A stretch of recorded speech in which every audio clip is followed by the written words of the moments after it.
5 रियासतों में होने वाले चुनावों को लेकर आज बीजेपी सीईसी की मीटिंग। तीसरे, चौथे और 5वें मरहले के उम्मीदवारों के नामों पर लग सकती है मोहर।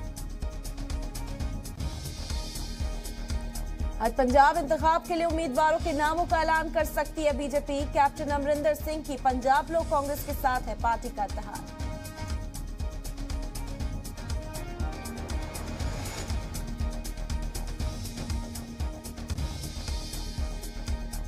मुलायम सिंह यादव की बहू अपर्णा यादव आज बीजेपी में हो सकती हैं शामिल। मंगल की शाम दिल्ली पहुंची अपर्णा। जराये के मुताबिक लखनऊ कैंट से नाराज होकर पार्टी की रुकनियत से दिया इस्तीफा।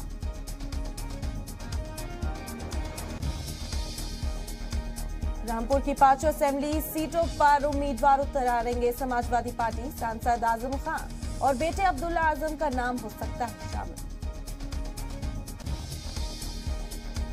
आज से इंडिया और जनूबी अफ्रीका के बीच वनडे सीरीज की होगी शुरुआत। पार्क में खेला जाएगा पहला मुकाबला। वनडे की कप्तानी सटाए जाने के बाद पहली बार मैदान में उतरेंगे कोहली।